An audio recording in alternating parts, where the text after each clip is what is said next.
em mais um domingo, transmitindo para vocês de uma forma diferente, mas não menos especial, o nosso carinho e a nossa atenção por todos aqueles que gostam de ouvir palestras espíritas.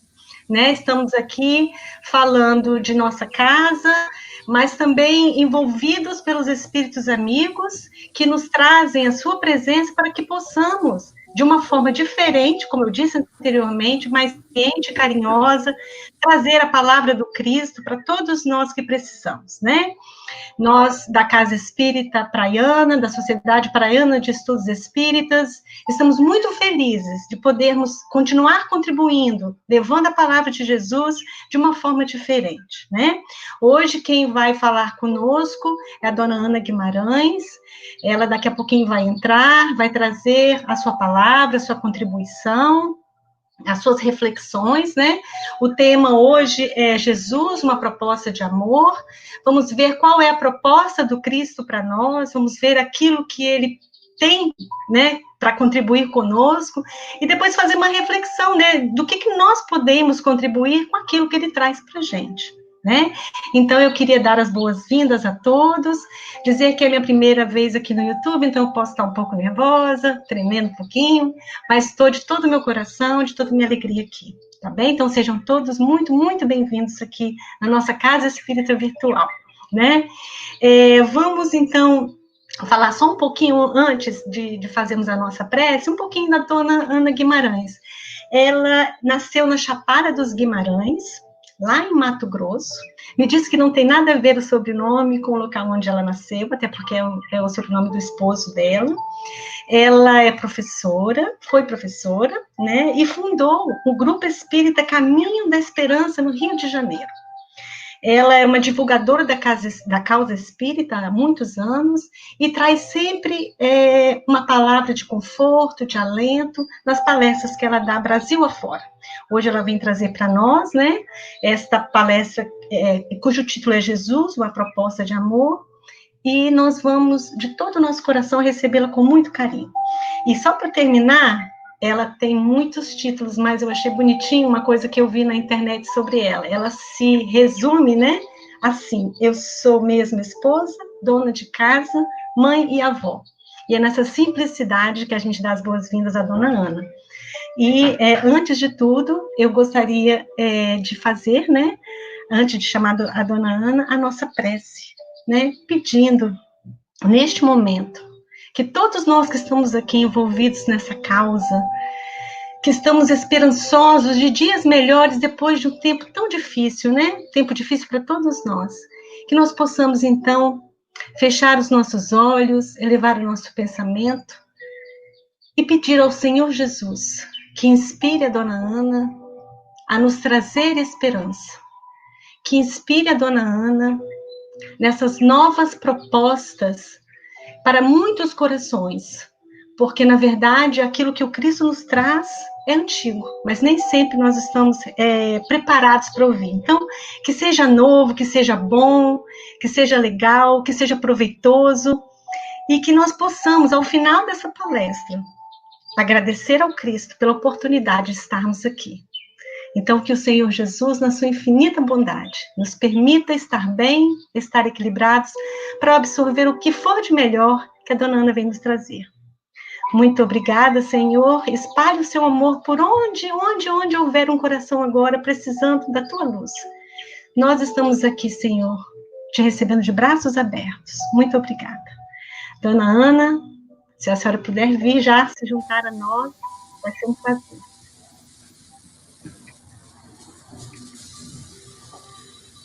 Caríssimos amigos, internautas, espíritas, meus irmãos, mais uma vez convocada pela bondade dos espíritos amigos e pelo carinho dos companheiros espíritas, vamos trazer as notícias, as boas novas do Evangelho de Jesus à luz da doutrina espírita. Cala-se o mundo a um luar de místicos valores. O vento lembra uma harpa a tocar em surdina, Brilha pela extensão do céu da Palestina, num prenúncio feliz, a estrela dos pastores. A vida acorda, e vendo o cálice das flores, a alma do homem sente o fulgor que o fascina.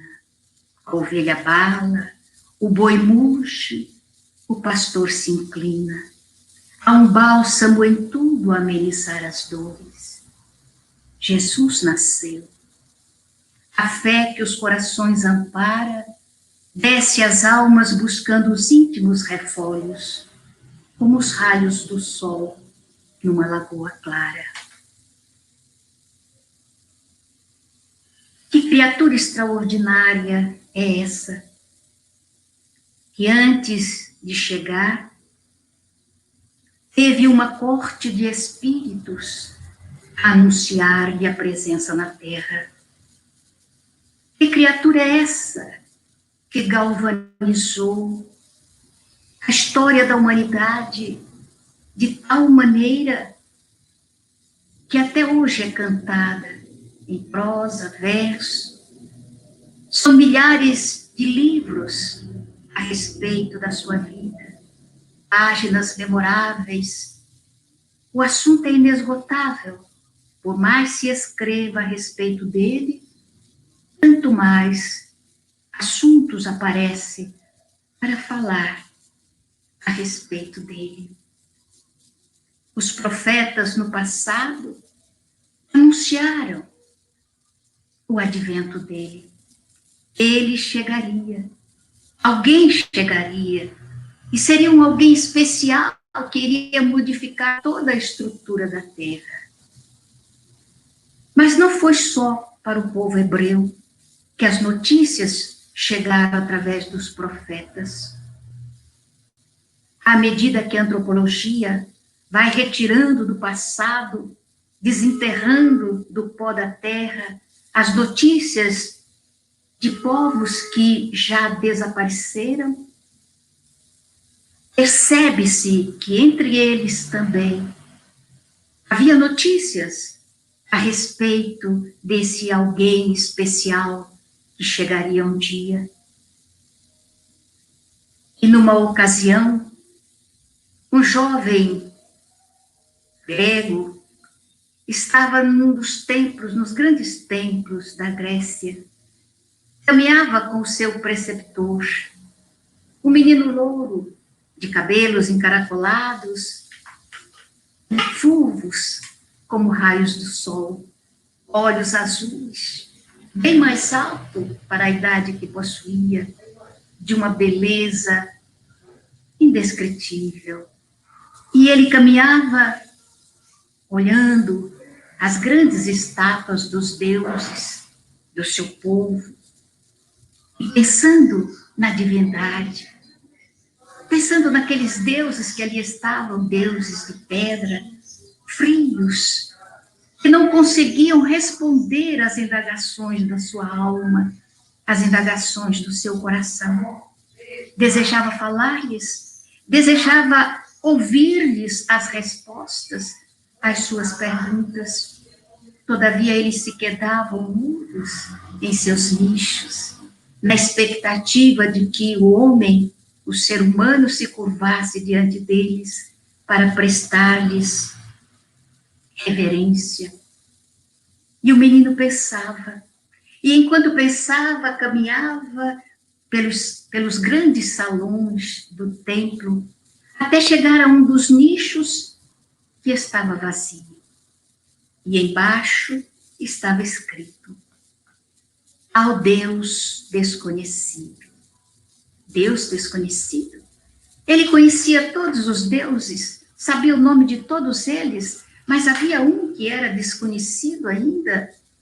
Aguardou a chegada do preceptor e lhe perguntou: por que este nicho vazio?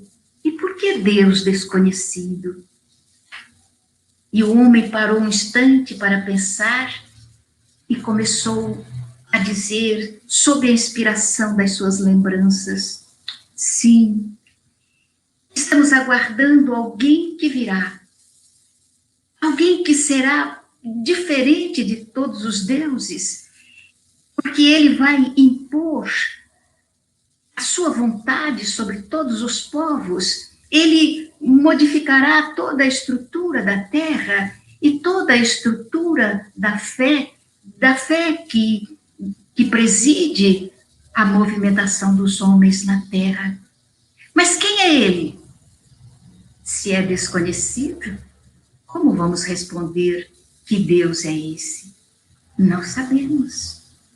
E o menino ficou a meditar a respeito daquele Deus, e enquanto o seu pensamento voava para o Olimpo, na busca de um Deus desconhecido, o tempo passava. E numa madrugada, numa noite em que soprava um vento frio, ele não conseguia dormir. Movimentava-se na cama em meio aos alvos lençóis de linho que lhe cobriam. Sem conseguir conciliar o sono, ergueu-se. Contava a época entre 12 a 14 anos, não mais que isso. Mas já era bem alto para a sua idade. E descalço ainda, desceu da cama e começou a caminhar. Chegando à porta, atravessou-a e desceu as escadarias da entrada do seu lar, da sua casa. E os seus pés nus pisaram a gramínea rasa, toda úmida, nas gotículas que ficavam do frio da noite. Caminhou. Não muito distante, havia um pequeno regato que cantava sobre os pedregulhos da sua caminhada, e a luz da lua que caía, que incidia sobre o jardim da sua casa, arrancava gotículas de prata daquele pequeno regato. Ele parou à beira e, sem saber por quê, o seu pensamento voou para o nicho vazio, na busca do Deus desconhecido. Não sabia por quê, qual a razão que a sua alma estava impregnada daquela lembrança, daquele nicho vazio e daquele título, Deus desconhecido. Quando, inesperadamente, foi despertado, naquela hora tardia, e erguendo os olhos, fitou o empíreo. O céu estava bordado de estrelas. Eram tantas estrelas, parecia um festival de astros luminosos na imensidão cerúlea. E acompanhando aquelas estrelas, ele percebeu que uma era diferente de todas as demais. E à medida que o tempo passava e que ela se movimentava na abóbada celeste, ela ia aumentando, até se transformar numa enorme estrela que brilhava, sufocando mesmo a luz da rainha da noite, de Selene. E ele então, sem saber por quê, sentiu que uma emoção estranha tomava conta do seu peito, e tombando de joelho à beira do regato, sentiu a umidade da água fria molhando-lhe a veste, e então, sem saber por quê, enquanto as lágrimas corriam pelas suas faces, ele pronunciava o Deus desconhecido. O nicho não estará mais vazio. Por quê? Por que dissera isso? E de repente percebeu que o seu preceptor também não havia conseguido conciliar o sono e estava a não grande distância dele mesmo. Ergueu-se, correu e abraçou-se ao seu professor. E os dois, abraçados, misturaram as suas lágrimas enquanto pensavam no Deus desconhecido. Esse jovem não chegou a conhecer o Deus desconhecido. Não teve a chance de cruzar os seus passos com Jesus de Nazaré.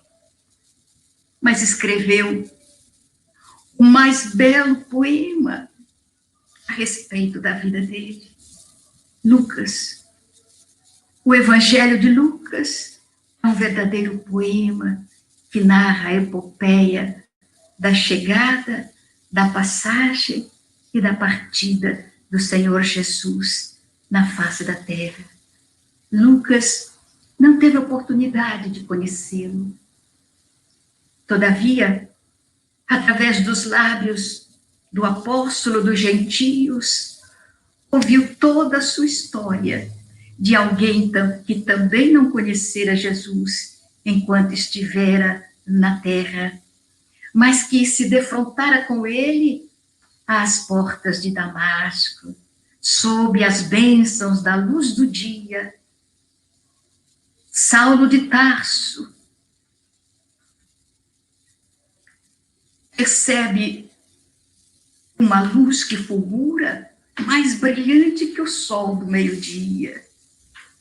E o cavalo, onde estava montado, assusta-se, e ele tomba no pó da terra. E então vê, em meio àquela luminosidade exuberante, a figura de um homem de singular beleza, transmitindo uma paz, uma serenidade que ele jamais percebera em nenhuma criatura. E ouviu aquela voz que parecia falar na intimidade da sua mente e do seu coração. Saulo, Saulo, por que tu me persegues? Ele não sabia por que aquele homem de luz lhe perguntava aquilo, porque em realidade ele caminhava em busca de Ananias, que era um dos servidores dos homens do caminho, que eram apadrinhados por Jesus de Nazaré, o homem que fora crucificado entre dois ladrões. Então ele não sabia quem era aquele homem de luz. E ele indaga: quem és, Senhor? Ajoelhado no pó da terra, o príncipe dos sacerdotes? Indagava ao homem de luz. E ele responde: eu sou Jesus, a quem tanto persegues, sem pensar, sem raciocinar. E Paulo, naquele instante, se entrega totalmente ao feitiço daquela criatura que toma de nopino a sua alma, o seu coração, e responde: que queres que eu faça? Despencando do alto do seu orgulho, considerado como a estrela mais brilhante, engastada entre os príncipes da Judéia, ele agora se faz escravo do homem de luz. Que queres que eu faça? Mais tarde, todos nós ficamos sabendo que ele fora o vaso escolhido por Jesus para conter o vinho captoso da Boa Nova, que seria espalhada pelo mundo inteiro. E é desse homem que conheceu Jesus às portas de Damasco que Lucas bebeu as notícias da sua caminhada na terra, as suas notícias. E nos lábios de Paulo, ele percebia toda a odisseia de Jesus. Havia tamanho poder naquelas palavras que ele não tinha dúvida nenhuma de que aquele homem viera realmente para modificar toda a estrutura da vida do ser humano na Terra. E depois de ouvir todas as notícias provenientes dos lábios de Paulo, houve dele também o convite para que procure a mãe do Senhor, Maria de Nazaré, e que procure também Maria, a de Magdala, para ouvir delas notícias semelhantes àquelas dadas por Paulo, mas ao sabor de um coração feminino, ao sabor de um coração de mãe, que vivenciou toda a estrutura das bênçãos luminosas da maternidade, que sonhou embalando nos braços o filho que ela esperava ver crescer, casar-se, multiplicar-se, mas que ela vira crescer cheio de graças e de sabedoria. Que ela vira um dia discutir com os doutores da lei quando era apenas um adolescente, que lhe dera as mais gratas lições de grandiosidade espiritual, haja vista a própria anunciação, feita por um jovem de vestes alvinitentes, de halo luminoso em torno dele, que a saudou dizendo: salve, ó cheia de graças. E Lucas ouviu da mãe do Senhor a história da anunciação, os primeiros passos do seu filho, as esperanças brotadas no seu coração, e até o dia em que ouviu do alto do madeiro a voz dele dizendo: Pai, em tuas mãos entrego o meu espírito. E com seu verbo ela verteu no coração de Lucas o momento em que a seta da dor penetrou seu peito, ferindo-a no coração. Mas ela não se olvidara das palavras dele, dizendo: Mãe, eis aí teu filho, apontando João. E apontando Maria, diz a João: Filho, eis aí tua mãe. E quando ela voltou o olhar para a humanidade, aquelas criaturas que apupavam, que gritavam, que atiravam pedras, ela recebeu a todos eles, no coração que estava ferido pela seta da dor. E até hoje, continua a ser a mãe de todas as mães, de todas as criaturas.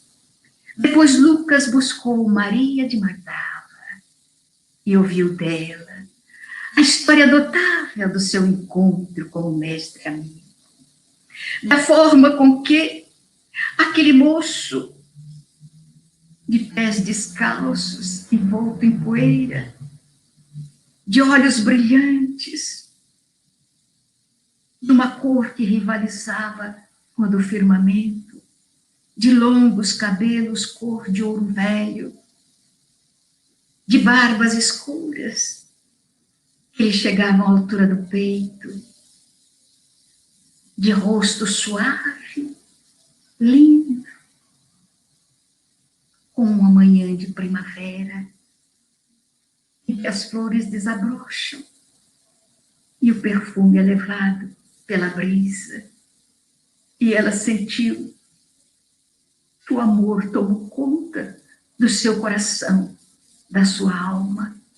Mas não era aquele amor que ela estava acostumada a sentir de vez em quando. Não era aquele amor de posse ou de aproximação. Era um amor de adoração. Gostaria de rojar-se aos seus pés e estar ao lado dele para sempre. E ela contou a sua jornada, acompanhando, até quando acompanhou-lhe o corpo, colocado no sepulcro, oferecido por José de Arimateia e aguardou a chegada do domingo, porque ele fora colocado no sepulcro no deobar da sexta-feira, e agora ele tinha que esperar a passagem do sábado para poder preparar o corpo para o sepulcro, porque ele fora apenas envolto em um lençol de linho. E pela manhã, no domingo, ela, juntamente com duas companheiras, toma dos frascos de óleo perfumado e vai ao sepulcro para ungir o corpo do seu Senhor. E qual não é a sua surpresa ao perceber que o sepulcro estava aberto e o corpo havia desaparecido. Lá dentro, apenas o lençol.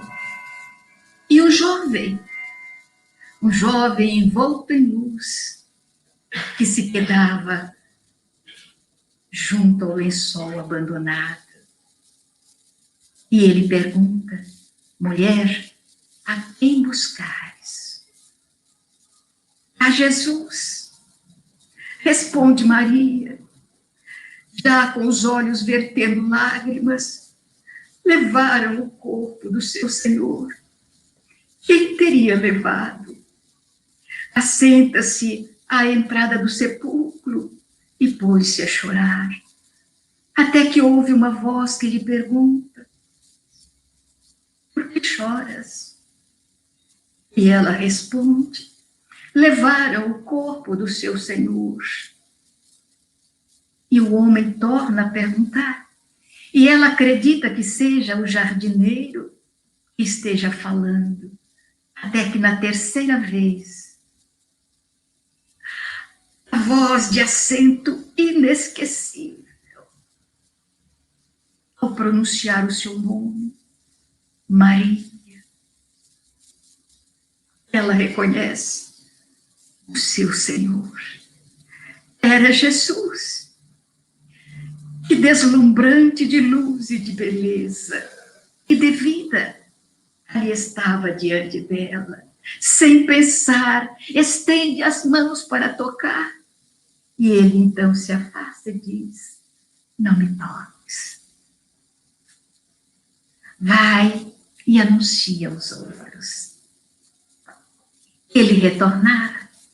E Lucas ouve toda essa história no acento apaixonado de Maria de Magdala. O meu Senhor, o Rabi, o Mestre, o Rabi. E ele grafa tudo isso no seu Evangelho, que é uma epopeia poética, é o mais lindo de todos os evangelhos, o Evangelho de Lucas. A odisseia desse homem singular, extraordinário, que dividiu a história em antes e depois dele. Essa criatura, que na resposta 625 do Livro dos Espíritos, os imortais classificaram como sendo o modelo e guia da humanidade. Modelo e guia da humanidade. Ou seja, não disse que era o modelo e guia dos espíritas ou dos religiosos, não, da humanidade. E aí nós recordamos que ele houvera dito também: eu sou o bom pastor. E o bom pastor toma conta das suas ovelhas. Do meu rebanho, disse ele, nenhuma ovelha se perderá. Então é nessa hora que eu penso que eu sou uma das ovelhas do seu rebanho. E mesmo que eu esteja perdida nas sombras, ou caminhando pelo vale das sombras e da morte, não deverei temer mal algum, porque Ele está comigo. Ele é o meu pastor, é o seu pastor. Você sabe disso? Talvez não. Então a pergunta que fica no nosso coração, depois de ouvir que o modelo e guia da humanidade é Jesus, a gente se pergunta: eu sou cristã? Ou perguntamos: você é cristã? Você é cristão? Nós somos cristãos? Naturalmente, porque todos nós somos apaixonados por nós mesmos. A nossa resposta é sim, eu sou cristão. E a outra pergunta: por quê? E a resposta é imediata. Quem não responderia imediatamente? Porque geralmente nós respondemos sem pensar, sem analisar, sem ter a dimensão das respostas que damos. Então respondemos inopinadamente: eu sou cristão, porque eu sigo Jesus, porque eu amo Jesus. Então, por isso, será? Então, é preciso que o cristão, ou aquele que se diz cristão, pare um instante para raciocinar, para meditar. Se é realmente seguidor desse homem singular, desse Deus que se fez conhecer e já não é mais desconhecido. E que em 3 anos escreveu toda uma odisseia para a humanidade e todo um roteiro de luz para aquele que desejasse realmente se transformar.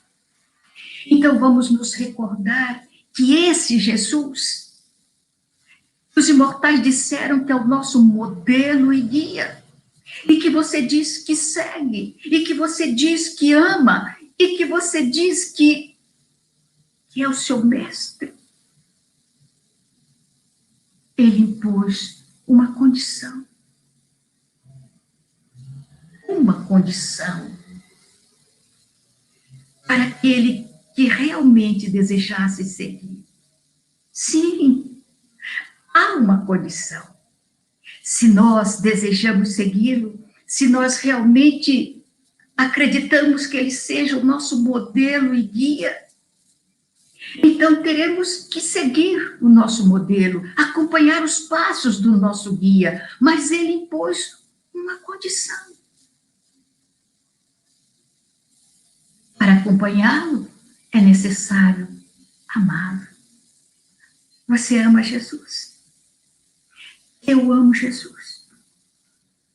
Eu não sei. Porque eu me recordo da condição que ele impôs. Sim, porque ele disse assim: se uma partícula que impõe uma condição. Se me amais, guardai os meus mandamentos. E se a gente indaga, se eu pergunto a você, quais foram os mandamentos de Jesus? Você sabe responder?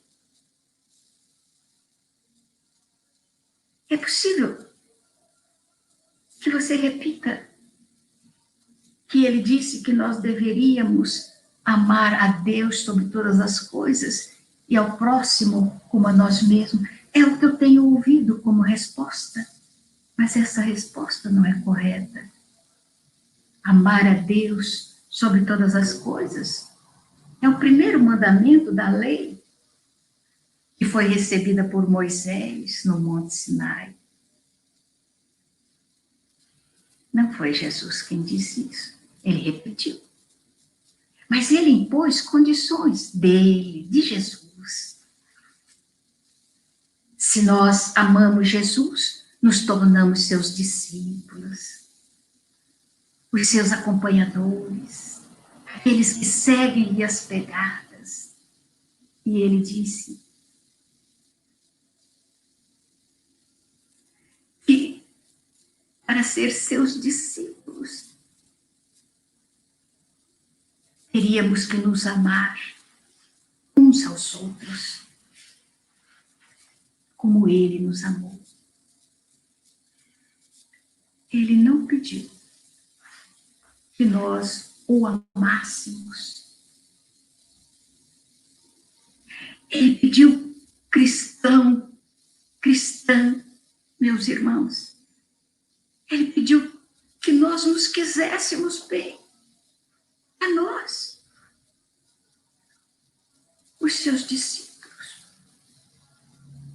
E ele disse que os seus discípulos seriam reconhecidos por muitos se amarem. Então não adianta que eu diga que eu sigo Jesus, que eu amo Jesus, se porventura eu não consigo suportar o meu próximo. Se eu não quero bem aqueles que estão em torno de mim. E ele disse que os discípulos seriam reconhecidos porque se queriam bem, se amavam, se gostavam. Então, amigos, irmãos, diante da assertiva de que o ser humano não consegue suportar a sua esposa, o seu marido, os seus pais, os seus irmãos. Oh, meu Deus! Se nós não conseguimos gostar dessas criaturas que foram colocados juntos de nós pela sabedoria divina, por razões que nós desconhecemos na sua realidade intrínseca, mas sabemos que é por necessidade probatória, expiatória, ou por uma afinidade de carinho, de amizade. Mas se os lares desmoronam, porque de repente alguém tem a ousadia de dizer: o amor acabou. Se o amor acabou, separa-se. E a gente se pergunta: alguém ama aqui na Terra? Nesta Terra que nós sabemos, o povo está muito mais próximo do átomo que do arcanjo, resposta 540 do Livro dos Espíritos. Muito mais próximo do átomo que do arcanjo. Significa que nós estamos no princípio da evolução, submetidos à lei da reencarnação por necessidade probatória ou expiatória. Equivale a dizer que a gente está aprendendo a querer bem, aprendendo a suportar uns aos outros, amar, ainda não. Então nós não nos casamos por amor, é uma necessidade probatória ou expiatória. E os espíritos amigos têm nos ensinado que se é uma prova, temos que passar. Passar porque aprendemos e passar com nota 10. Se é uma expiação, temos que aprender a expiar com educação, entendendo o regime expiatório e aprendendo a nos modificar no sentido mais profundo do que seja o esforço para domar as tendências negativas. Não é isso que Allan Kardec diz dos espíritas? O esforço para domar as tendências negativas. Então, se eu me casei com alguém, a escolha foi minha. E eu imaginava que eu amava esse alguém. Imaginação. Porque depois de algum tempo, eu percebi que aquela criatura com a qual eu me consorciara não era o que eu esperava, nem era a criatura com a qual eu sonhava, mas ela estava ali, ou ela está ali. E se além de tudo, produzimos filhos, a responsabilidade amplia-se. E aí nós analisamos as virtudes. Nós falamos tanto das virtudes, até colocamos no frontispício das nossas casas espíritas. A nossa casa chama esperança, mas tem fé, amor, caridade, humildade e amor. E colocamos as virtudes no título, na nomenclatura das nossas casas. Mas não é lá que a gente tem que colocar as virtudes. É aqui, é no peito, é no coração. É aqui que tem que viger a humildade, o amor, a fé, a esperança, a caridade, a tolerância, a afabilidade, a doçura. Tem que estar aqui no coração, não é na parede ou numa placa. Então nós invertemos os valores e nos esquecemos da aplicabilidade desses valores. É nessa hora que o Espiritismo tem que crescer diante de nós. Não é nas discussões que fazemos da pureza doutrinária, defendendo uma pureza que nós não temos. Essa história de defender a pureza doutrinária é tão antiga, porque eu sou bem antiga. Mais de 60 anos de Espiritismo, já vi tanta coisa chegar e passar. O que fica é a essência. E a essência é defendida por aqueles que realmente procuram ser cristão e ser espírita também. Então nós discutimos pequenas coisas, palavras, colocações, e esquecemos do mais importante, colocar dentro de nós os sentimentos. Quando nos recordamos que a resposta à pergunta 886 do Livro dos Espíritos, quando Kardec indaga qual o verdadeiro sentido de caridade, consoante Jesus entendia essa palavra, esse sentimento, e a resposta dos imortais não se referiu absolutamente a coisas materiais. A caridade não é feita de coisas, a caridade é feita de sentimento. Porque benevolência é sentimento. Ninguém compra benevolência no supermercado. Ninguém planta benevolência. Ela é trabalhada no coração, na alma da criatura. Benevolência para com todos. Indulgência, que também não é coisa, é sentimento. E perdão das ofensas. Então vamos perceber que caridade, que a gente fala tanto, não tem nada a ver com as coisas que não nos pertencem. Porque o dinheiro não nos pertence. As roupas não é nossa.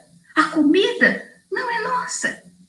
O dia que o Senhor pede aquilo que é dele, que é o nosso corpo, nós temos que devolver. Porque também não é nosso, também não nos pertence. Mas o que nos pertence realmente, isso nós levamos. Para onde quer que a gente vá. Então, a benevolência nós levamos. A indulgência ficará conosco. E o perdão será constantemente uma posse do ser humano. E é isto que o Senhor espera de nós. Não é a discussão estéril, sobre coisas, mas a vivência cristã. E por isso ele disse: os meus discípulos serão reconhecidos porque são tolerantes, porque são amigos, porque são afáveis, porque são gentis, porque não se agridem, porque não maltratam, porque não faz chorar. Os meus discípulos serão reconhecidos porque ao descobrirem que a jovem escolhida para ser a sua esposa não lhe atende às necessidades íntimas do coração, mas ele já escolheu. E então, se ele não consegue amá-la, não é mala de carregar coisa, não, é de amor. Se ele não consegue, que comece a exercitar querer bem, ter paciência, ter tolerância, ser gentil.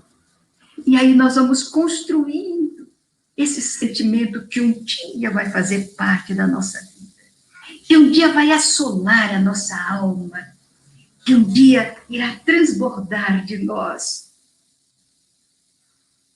como transbordou de Lucas ao escrever o seu evangelho, que transbordou de Paulo ao contar a ele a história de Jesus, que transbordou de Maria ao noticiar a Lucas a história da concepção, que naturalmente transbordou de Maria de Magdala quando contou o seu amor por Jesus. E a gente ouve essas histórias todas e fica pensando: eu sou cristã? Oh, meu Deus! Teria eu a coragem de dar o testemunho que deu Emmanuel, quando conta a sua passagem na Terra, no livro 50 anos depois? Teria eu a ousadia de dar o testemunho que deu Lívia, em há 2000 anos? Teria eu a coragem de dar o testemunho que deu Dr. Bezerra de Menezes, no livro Ave Cristo, na personalidade de Quinto Varro? Mas a gente está falando de estrelas. E para continuar falando de estrelas, teria eu a ousadia de viver a vida de Teresa de Calcutá, de Irmã Dulce, de Dona Benedita Fernandes, de Dona Anália Franco? São estrelas, são estrelas. E nós estamos ainda caminhando sob as estrelas. Podemos acompanhá-las com os olhos.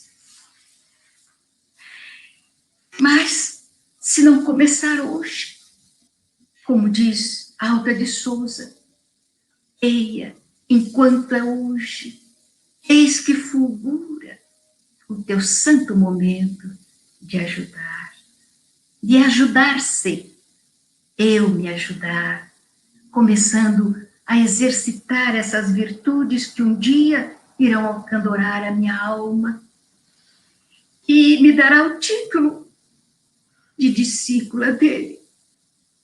E eu poderei dizer que ele realmente é meu modelo e o meu guia. Por enquanto, estamos trabalhando no sentido de entender melhormente as notícias do seu Evangelho. E recordando que ele nos disse: eu pedirei ao Pai E ele vos enviará um outro Consolador, que vos relembrará tudo o que vos tenho dito, e acrescentará outras coisas que de momento não vos posso dizer. E então, rebentaram-se as lápides dos túmulos, e sob a batuta de um grande maestro, as vozes do além falaram aos nossos corações, porque havíamos esquecido toda a mensagem da manjedoura, havíamos esquecido as bodas de Caná, havíamos esquecido a estrela do Tabor,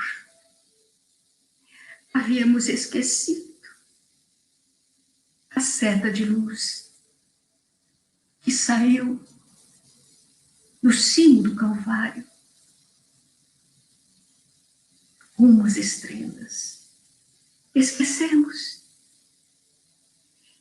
E só nos lembrávamos dele para as guerras santas, para a destruição, para a morte. Os infiéis, os incréus, oh meu Deus.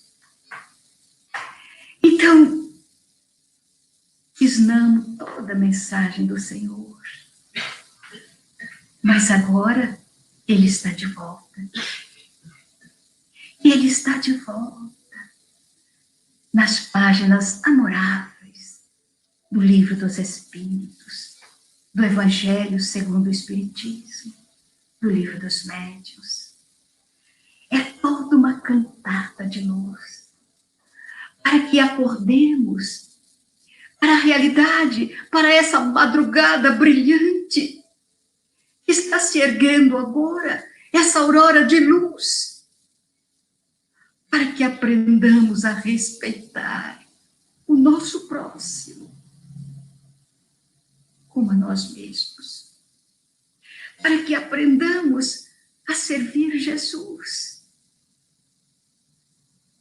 com a mesma ternura daqueles que deram a vida, para que a mensagem dele não morresse na terra, não fosse esmagada pela vaidade, pelo orgulho dos seres humanos.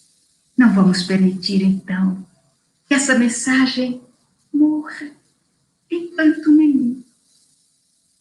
Vamos ter a certeza que ela viverá enquanto você respeitar o seu lar, amar os seus pais, querer bem a sua companheira, ao seu marido, amparar e educar os seus filhos.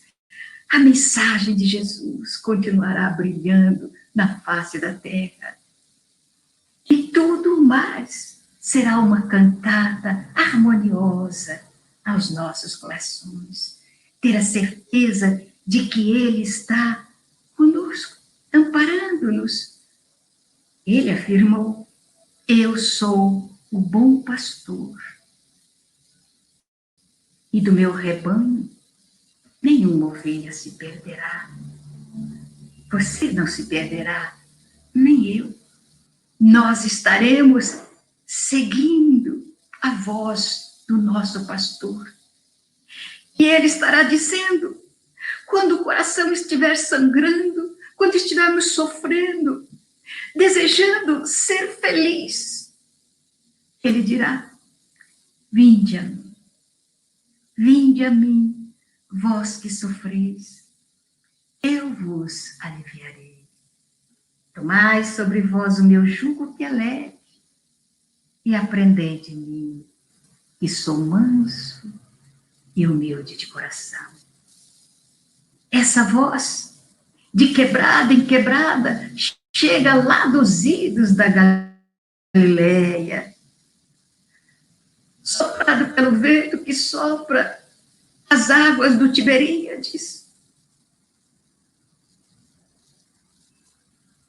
cantado pelas vozes de todos os cristãos que entregaram a vida por amor a Ele, hoje Ele não pede a sua vida.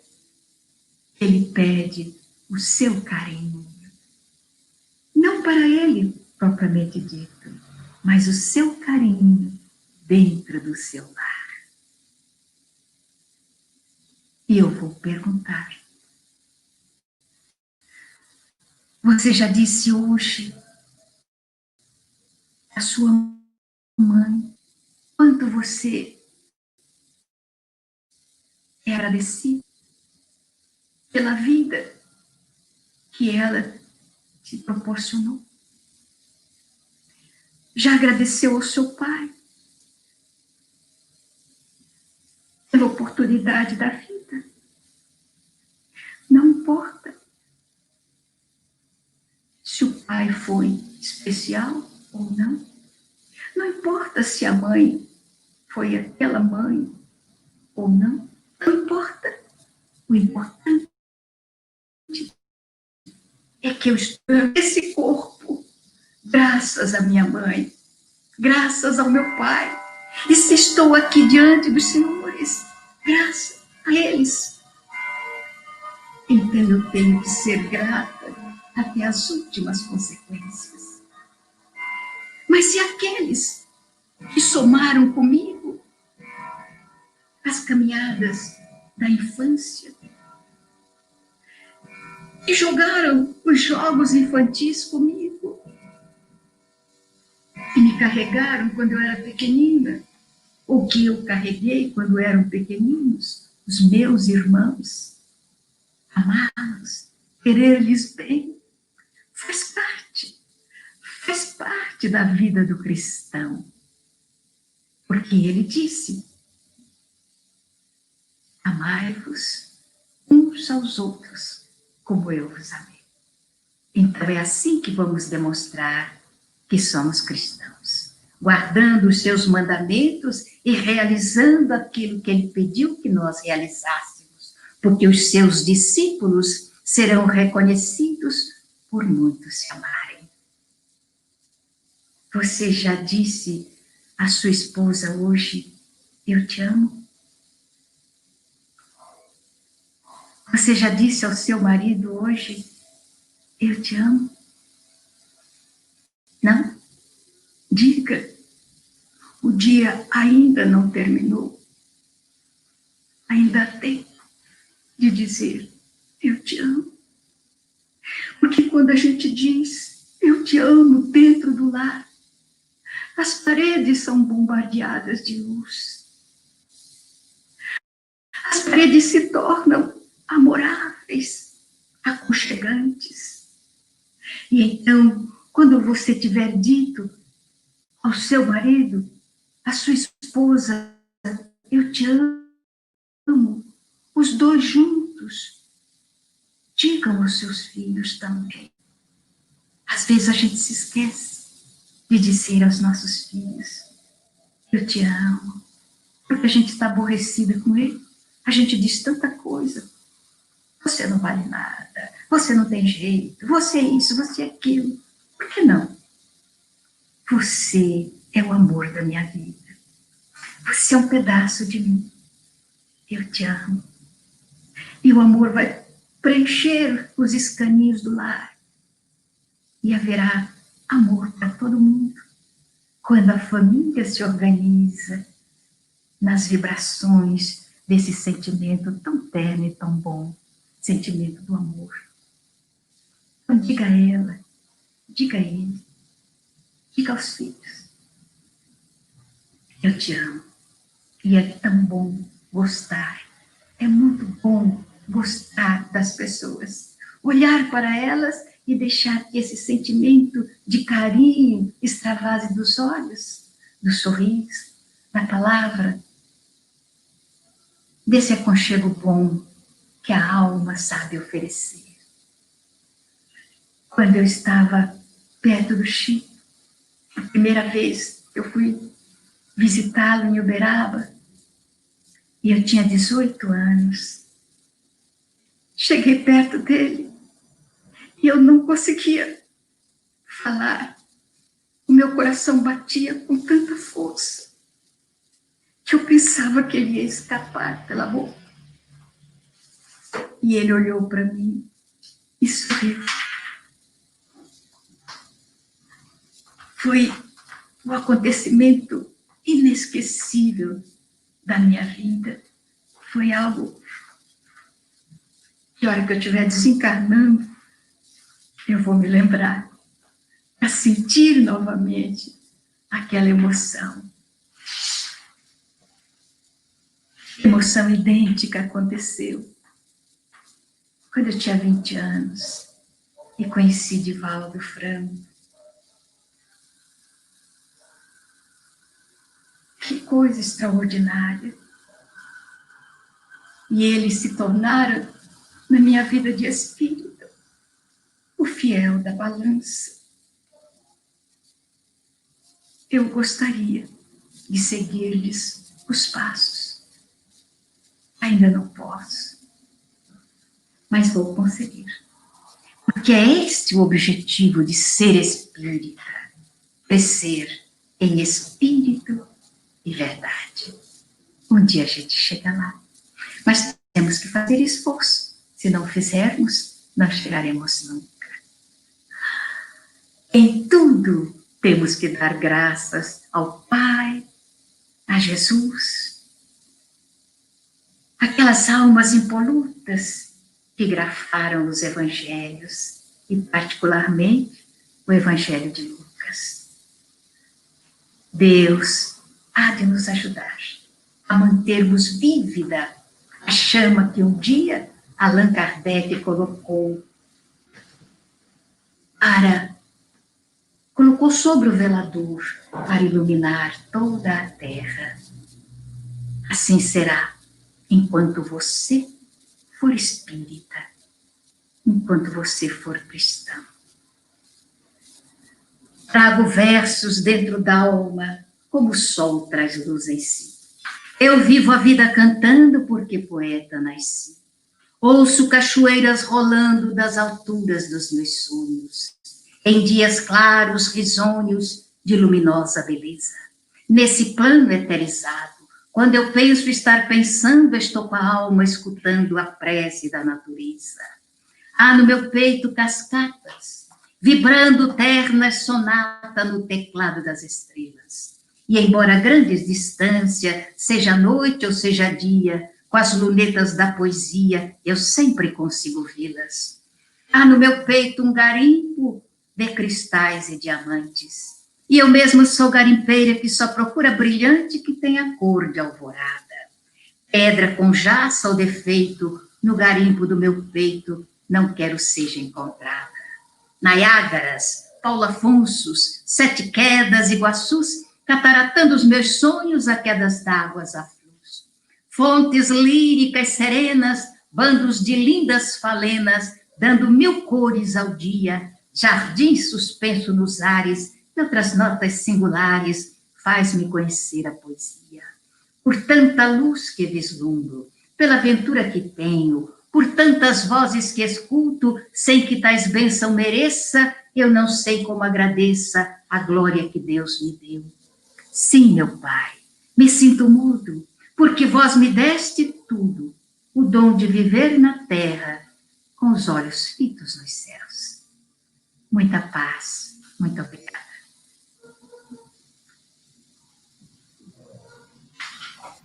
Dona Ana, que lindo, que emocionante ouvir a senhora. Às vezes eu acho que eu vou até chorar, é tão bonito ouvi-la falar. Então, muito obrigada pelo seu tempo, pela sua disposição. Agradeço ao Pai pela inspiração que move a senhora, porque a senhora fala de coração, né? A senhora prepara, eu acho, que um tema e vai falando. Então, nós te agradecemos, eu lhe agradeço em nome da Praiana, espero que a senhora volte mais vezes, né? Estamos nos encontrando de uma forma, assim, virtual, diferente, mas não menos importante e querida. Então, receba o nosso agradecimento. Muito obrigada, a senhora pontuou coisas belíssimas. E uma que eu acho mais legal é isso aí. Você já falou para ele ou para ela que você o ama, ou a ama hoje? Isso é muito importante, né? Eu vou falar. Então, muito obrigada, tá?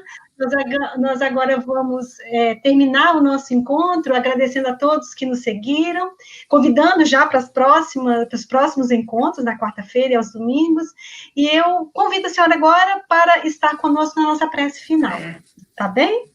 Então vamos lá. Senhor Jesus, nós te agradecemos pela oportunidade do aprendizado, te agradecemos pela oportunidade deste encontro, e te agradecemos, Senhor, por o Senhor nos considerar tanto, né? Quando o Senhor vem até a terra, nos traz o teu evangelho e ainda nos brinda com o nosso Consolador prometido. Que possamos confiar no teu amor, na tua bondade e na confiança que o Senhor imprimiu tão bem em nossos corações. Sê conosco, Senhor Jesus, hoje, agora e sempre, e brinde o nosso lar com a tua presença, levando embora todos os miasmas de tristeza, de doença ou de desolação, e que o amor e a confiança em Deus, naquele Deus desconhecido que agora não é mais, possa estar conosco. Que o Senhor esteja nessa casa, na sua casa, com todos nós. Que assim seja. Muito obrigada.